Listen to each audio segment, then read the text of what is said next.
World cup के जबरदस्त कांटेदार मुकाबले जारी हैं। आज एक बहुत ही बड़ा मैच खेला जाने वाला है। इट्स इंग्लैंड वर्सेस ऑस्ट्रेलिया और बहुत सारे पाकिस्तानी दुआ कर रहे हैं आज ऑस्ट्रेलिया ये मैच जीते ताकि पाकिस्तान की कुछ चांसेस बन सकें। वेल अपडेट ये है कि इंग्लैंड ने टॉस जीतकर पहले फील्डिंग करने का फैसला किया है। अब रज़ाक, आप अभी तक एडवोकेट करते आए हैं कि जब बड़े मैचेस होते हैं तो पहले टॉस जीतकर बैटिंग करनी चाहिए। आज इंग्लिश टीम फील्डिंग कर रही है, आप किस तरह देख रहे हैं इस फैसले को?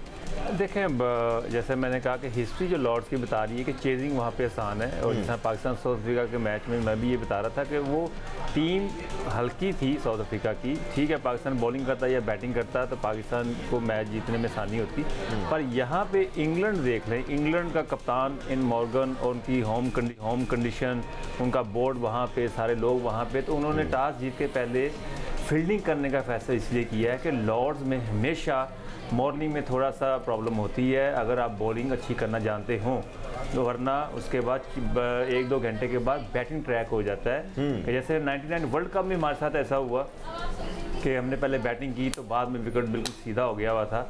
तो यही वजह है कि इंग्लैंड के कप्तान ने ये फैसला इसी वजह से किया कि ये वहाँ पे चेजिंग आसान है, आउटफील्ड फास्ट है, कंडीशन जो है इजी हो जाती है सेकंड बैटिंग में। राइट, सीनियर स्पोर्ट्स जर्नलिस्ट आली रशीद में ज्वाइन कर चुके। आली, आपकी तरफ आएंगे, बट यूसुफ भाई, आप किस तरह देख रहे हैं पहले फील्डिंग करने के इस फैसले को? अगर कोई टीम अच्छा चेस कर सकती है तो वो इंग्लिश टीम है, बिकॉज बहुत ज़बरदस्त बैटिंग लाइनअप है इनकी। और फिर ऑस्ट्रेलिया की बॉलिंग के बारे में हम बात करते हैं, इतनी ज़्यादा तगड़ी नज़र नहीं आ रही इस बार। बिल्कुल सही है, उनकी बॉलिंग ऑस्ट्रेलिया की थोड़ी वीक है और इनकी बैटिंग चेस अच्छा करते हैं, लेकिन पिछले 1-2 मैचेस में जैसे श्रीलंका के ख़िलाफ़ ये इनकी बैटिंग चेस नहीं कर सकी। जो रूट एक मेन प्लेयर है इनका जो प्रॉपर बैटिंग करता है, इयन मॉर्गन भी रन्स तो करता है लेकिन उस लेवल का प्लेयर नहीं जैसे जो रूट है, तो इस तरह के प्लेयर उनके पास कम है। और दूसरी चीज़ जो ये है कि पहली बॉलिंग करते हुए मेरा ख्याल है कि इनके जो 2 स्पिनर हैं आदिल और मोइन अली, उनका बॉल ग्रिप हो सकता है, इसका भी चांस लिया होगा, थोड़ा सा सीम हो शुरू में, ये चांस लिया। अदरवाइज़ जिस तरह उस दिन विकेट थी पाकिस्तान और साउथ अफ्रीका के ख़िलाफ़, उस दिन भी आप देखें कि अगर उनकी बॉलिंग अच्छी होती तो इमरान ताहिर ने बहुत अच्छा उनको पकड़ा हुआ था स्पिनर ने, लेकिन फास्ट बॉलर उनके बहुत ही ऑर्डनरी थे सिवाय रबादा के। बड़ी ऑर्डनरी सी बॉलिंग थी साउथ अफ्रीका की, लेकिन इनकी बॉलिंग में दम है, आर्चर है, वुड है, वॉक्स भी अच्छा सीम करता है, अवे स्विंग अच्छा करता है, लेकिन इनमें प्लंकेट नहीं खेल रहा, वो इनको डिसएडवांटेज है। क्योंकि मिडल ओवर्स में जो टीमें विकटें ले रही हैं उन टीमों को एडवांटेज हो रहा है मैच जीतने का, क्योंकि आजकल की जो क्रिकेट है उसमें जो टीम अच्छी बॉलिंग साइड होगी वो ज़्यादा जीत रही है, क्योंकि रन्स तो 300 बन ही जाते हैं, गिरते कराते भी 280, 90, 300 हो ही जाता है, लेकिन जिन टीमों की बॉलिंग तगड़ी है उनको बहुत एडवांटेज है मैच जीतने का। तो मेरा ख्याल है कि इंग्लैंड के पास ऑप्शंस काफ़ी हैं, लेकिन प्लंकेट को मिस करते होंगे। हाँ, इंग्लिश टीम की स्ट्रेंथ को देखते हुए सिकंदर, आप फील करते हैं कि आज इंग्लिश टीम जीत पाएगी? क्योंकि जिस तरह यूसुफ भाई भी कह रहे थे, पिछले 1-2 मैच में थोड़े से शेकी नजर आए, खासतौर पे पिछले मैच में चेस करते हुए स्कोर नहीं कर सके, तो थोड़ा सा शेकी होंगे वो। देखो, उनके पास ऑस्ट्रेलिया के पास जो है उन्होंने नेथन लाइन को लेकर आए, पहली दफ़ा खिला रहे हैं, शायद पहला मैच खेल रहे हैं। यस, बिल्कुल ठीक है ना। एडम ज़ैम्पा को की जगह उसको खिलाया है, तो उनके पास ऐसे स्पिनर नहीं है जैसे कि पिछली दफ़ा वो फंसे हैं।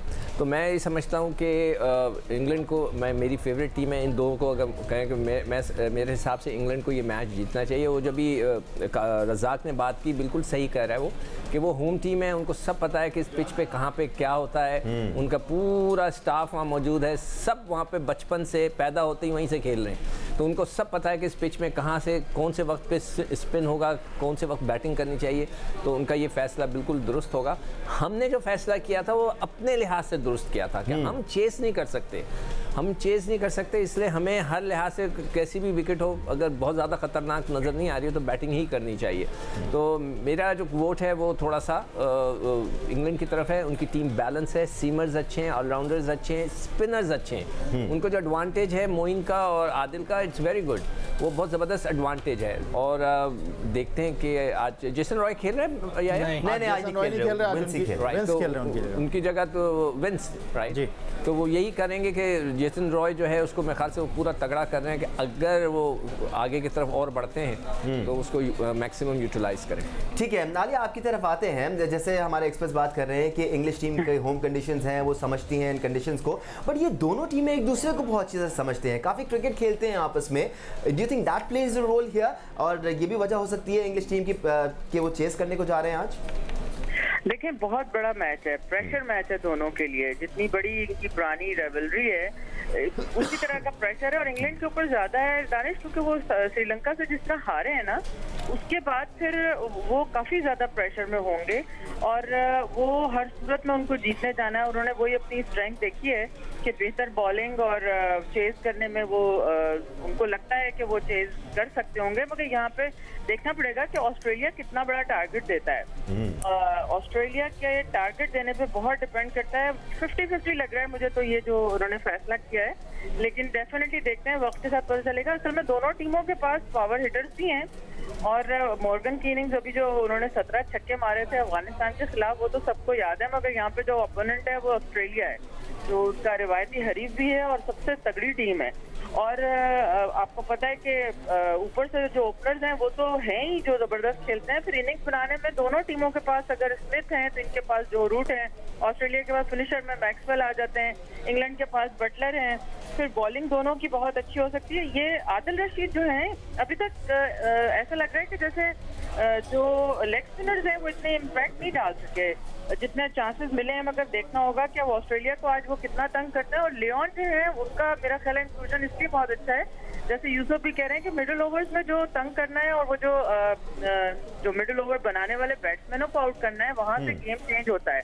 और इनका जो ऑस्ट्रेलिया के स्टार ऑफ वुमेन्स ने अब तक 26 विकेटें ली हैं, बाकी जो है वो टोटल जो बॉलर्स हैं उन्होंने 22 विकेटें मिला के ली हैं। तो ये बात हमेशा से कही जा रही है हमारे प्रोग्राम में कि इनके जो दो बॉलर हैं, मेन बॉलर्स, वो सिर्फ अच्छे हैं, उसके बाद बाकी जो है उनको खेलना आसान होता है। तो मुमकिन है लियोन जो है वो उसको स्ट्रेंथन करें अब जो पोजीशन है। ठीक है, पॉसिबिलिटी नजर आ रही है कि लियोन की वजह से मजीद स्ट्रेंथन होगी ऑस्ट्रेलियाई बॉलिंग। लेकिन याया अगर हम इंग्लिश टीम को देखें तो through out the tournament invincible नजर आ रहे थे। ऐसा लग रहा था कि ये अनबीटन रहेंगे और कोई भी इनके करीब नहीं आ पाएगा, लेकिन छोटी छोटी टीमों से हारे हैं। आपको लगता है ये प्ले कर रहा होगा इंग्लिश टीम के माइंड में, या फिर इतने प्रोफेशनल है that they can overcome it? देखिए दानिश, 3 मैच हैं और तीनों मैच मेक श्योर करना है इंग्लैंड को जीतने के लिए, आगे जाने के लिए। लेकिन ये वो ऑस्ट्रेलिया की टीम है जिसको इंग्लैंड ने आखिरी ओडीआई सीरीज़ में अपने मैदानों पर 5-0 से हराया है। ये वो इंग्लैंड की टीम है जिसने ऑस्ट्रेलिया के खिलाफ ट्रेंट ब्रिज नॉटिंघम में 2018 में 481 रन स्कोर किए। लेकिन थोड़ा सा मेरे लिए सरप्राइज़ है कि आज वो टॉस जीतकर पहले बॉलिंग करने के लिए जा रहे हैं, एक बार फिर टारगेट चेस करने के लिए जा रहे हैं। इस टूर्नामेंट में वो 2 मैच हारे हैं जो जीत सकते थे, दोनों मैच वो बाद में बैटिंग करते हुए हारे हैं। लेकिन उनको अपनी बैटिंग के ऊपर अपनी स्ट्रेंथ वो समझते हैं। पाकिस्तान ने इंपॉर्टेंट मैच खेलना है न्यूजीलैंड के खिलाफ। It's a big match for us. Time हमारे पास थोड़ा सा कम है, जल्दी कल की पाकिस्तान की स्ट्रैटेजी को डिस्कस कर लेते हैं। यूसुफ भाई, चेंजेस को लेकर काफी सारी बातें हो रही हैं, लेकिन अब ऐसा लगता है कि पाकिस्तान के पास एक प्रॉपर प्लेइंग 11 आ गया है, इसी के साथ जाना चाहिए, ज्यादा सोचना नहीं चाहिए, या आपको लगता है कोई एक आध चेंज हो सकता है इस टीम में?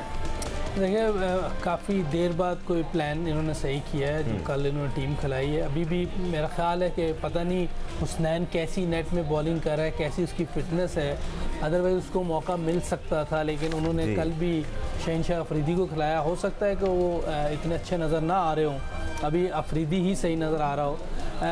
कल मौका दिया अपना, हमारे जो कल बैट्समैन खेले हारिस सुहेल, उन्होंने ज़बरदस्त परफॉर्मेंस दी है। देखिए ये टीम कॉम्बिनेशन खिलाने के लिए ये नाकाम रहे पिछले मैचेस में। कैप्टन कोच ये दोनों ने कोई अच्छी हिकमत अमली नहीं बनाई। कल भी सरफराज ने जो जवाब दिया वो इतना मज़े का नहीं था कि जी हमारा प्लान पहला ये था, ए बी में ये था। नहीं, एक प्लेयर नज़र आ रहा है कि उससे बहुत बेहतर है, तो आप कैसे ए बी कर सकते हैं उसको? आप हारिस को कैसे बाहर बिठा सकते हैं? एक यंग है, ऊपर से उसकी परफॉर्मेंस कंटिन्यू देता हुआ आ रहा था, 200 किए हुए थे। आप ऐसे प्लेयर को नहीं खिला सकते जिसकी ऑलरेडी वहाँ परफॉर्मेंस अच्छी नहीं, और जिसकी परफॉर्मेंस अच्छी उसको बाहर बिठाया है। तो ये एक मेरा ख्याल है कि कोई मज़े का उसने जवाब नहीं दिया। बेहतर कॉम्बिनेशन मजबूर होगा ना यूसुफ। मजबूरी नहीं हो सकती, इसको मैं मजबूरी नहीं कह सकता। 3 साल से आप कप्तानी कर रहे हैं, ये ज्यादती है। आपको अच्छी टीम खिलानी है, मतलब आपका है वो तगड़ा नहीं हुआ ना, तगड़ा उसकी जिम्मेदारी। अगर नहीं तगड़ा हो रहा है तो पाकिस्तान का नुकसान दे रहा है ना। बिल्कुल नुकसान पाकिस्तान का हुआ है। अगर आप मोहल्ले की टीम हो, कोयटा ग्लैडिएटर हो, बात समय में आती है, लेकिन ये भाई कोयटा ग्लैडिएटर मोहल्ले की टीम है यूसुफ साहब जो आप नहीं, मैं कह रहा हूँ मोहल्ले की टीम हो एक और चीज है, यहाँ कोयटा ग्लैडिएटर हो फर्स्ट क्लास भी नहीं है, वो फ्रेंचाइज एक फ्रेंचाइज है इसमें तो अपने बच्चों को खिला किसी भी किस्म की क्रिकेट की बात कर ले, नेशनल क्रिकेट की बात और होती है। पाकिस्तान के इंटरेस्ट को आपको सामने रखना पड़ेगा। बिल्कुल, जब पाकिस्तान की बात होती है तो वो एक अलग ही लेवल है जी, उसमें एक अलग ही लेवल का कमिटमेंट दरकार होता है। या भाई को मेरा ख्याल कोई गलत समझ आई है। नहीं, हम आते हैं या इधर भी आते हैं, बिल्कुल ठीक है। रज़ाक, हम हारिस सुहेल के मामले को जितना भी डिस्कस करें, किसी भी एंगल से डिफेंड नहीं किया जा सकता इस बात को क्यों शोएब मलिक को खिलाया जा रहा था। लेट्स लीव दैट असाइड, कल के चेंजेस की बात कर लेते हैं। आपको लगता है कल शाहीन की जगह हसनैन को खेलना चाहिए या फिर शाहीन शाह अफरीदी की जगह ठीक है इस टीम में, या फिर कोई और तब्दीली होनी चाहिए? देखिए, अगर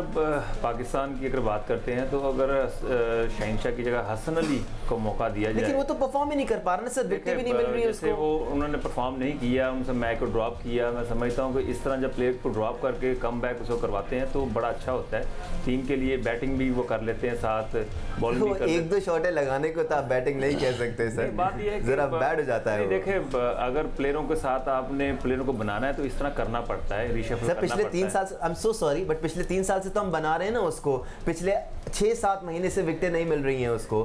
बात ये कि अगर आप करना चाहते हैं, अगर नहीं करना चाहते तो विनिंग कॉम्बिनेशन को मैं नहीं समझ तोड़ना चाहिए। ठीक है आलिया, वेरी ब्रीफली आपका पॉइंट ऑफ व्यू चेंजेस से मुतालिक। चेंजेस से मुतालिक तो मेरा नहीं ख्याल कि कोई चेंज होनी चाहिए, इनके पास कोई ऑप्शन नहीं है। मुझे ये लगता है कि हारिस को 4 नंबर पे और हफीज को 5 पे खेलना चाहिए। आप किसी प्रॉपर बैट्समैन को जब आप प्रॉपर नंबर पे खिलाते हैं तो वो आपको डिलीवर भी करके देता है, और आप एक सीनियर की जो कि लेफ्ट परफॉर्मेंस दे रहे हैं उनकी वजह से आप एक किसी इनफॉर्म और अच्छी निक में जो बैट्समैन है उसको कुर्बान ना करें, और अपनी जो टीम का इंटरेस्ट है, नेशनल इंटरेस्ट है, उसको सामने रखते हुए इनको कॉम्पोजिशन सही बनानी चाहिए। सिमिलरली आलिया, आप खुश हैं शाहीन शाह अफरीदी की परफॉर्मेंस से, या आपको लगता है ही इज लैकिंग और उनको बाहर करके हसनैन को मौका देना चाहिए? सरप्राइज पैकेज है हमारा। खुश नहीं हूँ शाहीन के परफॉर्मेंस से, और अब हमें नहीं पता कि इस वक्त हसनैन जो है वो भी कोई इतना इंस्पायर नहीं कर सके अनफॉर्चुनेटली पिछले मैचेस में। तो 60 रन उन्होंने भी खाए हैं, तो इस वजह से दोनों एक जैसे ही हैं फिलहाल। तो मुझे लगता है कि शायद ये शाहीन के साथ ही जाएंगे। लेकिन जो इम्पोर्टेंट चीज़ है दानिश, वो ये है कि फर्गूसन जो है वो 90 एमपीएच पर कंसिस्टेंट गेम करवाते हैं, और उन्होंने जो बॉल हिट की थी इमाम के हेलमेट पे यूएई में, तो वो उनकी पेस बड़ी चैलेंजिंग हो सकती है हमारे दोनों जो ओपनर्स हैं उनके लिए खास तौर पे। और उसके अलावा पाकिस्तान को ये जरूर याद रखना चाहिए कि ये जो कैचेस ड्रॉप करना है और रन आउट के चांसेस हैं, कौन राइड की चांस हम अफोर्ड नहीं कर सकते। Again Alia, we are short in time, और ये सारी वो बातें जो हम आज पूरा दिन और कल पूरा दिन डिस्कस करते रहेंगे।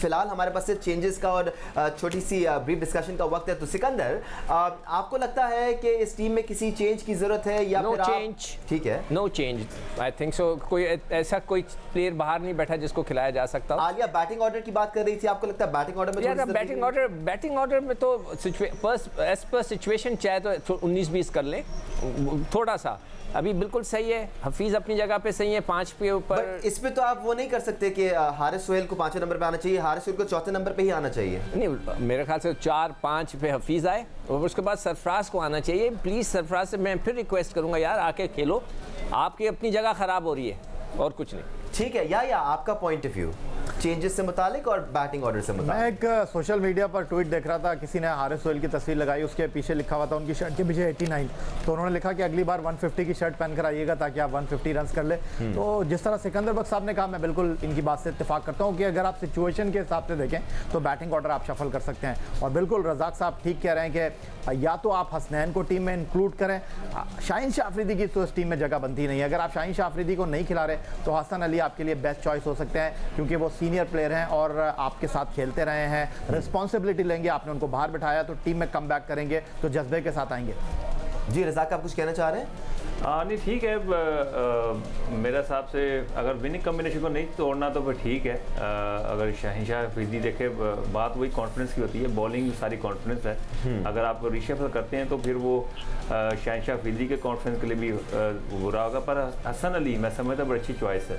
ठीक है यूसुफ भाई, आपका क्या पॉइंट ऑफ व्यू? अगर हम विनिंग कॉम्बिनेशन की आइडियोलॉजी को साइड पे भी रखें, अगर हम सिर्फ परफॉर्मेंस पे देखें तो शाहीन शाह अफरीदी इतना इंप्रेस नहीं कर पा रहे हैं, but would you go back to Hasan Ali या फिर आप हसनैन पर रिस्क लेंगे?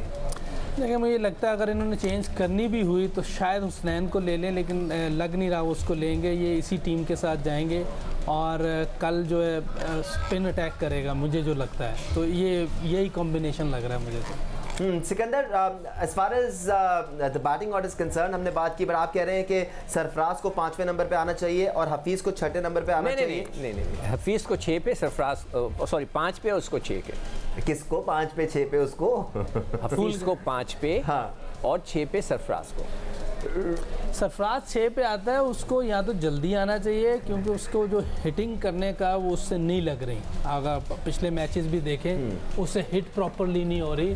वो उसको चाहिए सिंगल डबल के लिए या तो आए ऊपर, चौथे पर आए, लेकिन वो कर ही नहीं रहा। वो अब तो टू लेट है, अब तो मेरा ख्याल यही चलेगा, हफीज़ और ये हारिस इसी तरह देखें। जिसके बल्ले पे गेंद आ रही है उसको फिलहाल चलने दें। अभी अब सरफराज आए, अपने फिटनेस सही करे, अगर उसको कोई इशू है, फिटनेस प्रॉब्लम है उसको, फिटनेस ठीक करे अपनी। राइट जी, हमारे एक्सपर्ट पैनल का बहुत शुक्रिया। याद रहे हम शो तो ख़त्म कर रहे हैं, लेकिन आपके लिए पूरे दिन की एक्टिविटीज़ चलती रहती हैं। क्विक फन के नाम से एक एप्लीकेशन भी मौजूद है, आप सारी एक्टिविटीज़ कर सकते हैं, प्रेडिक्शंस कर सकते हैं, इनामात जीत सकते हैं। डाउनलोड कर लें एप्लीकेशन, सब कुछ आपको पता चल जाएगा उससे क्या होना है क्या नहीं होना है। हमारे तमाम एक्सपर्ट्स का बहुत शुक्रिया। स्पोर्ट्स फिलहाल इतना ही। जी न्यूज़ के साथ रहिए। अल्लाह हाफ़िज़।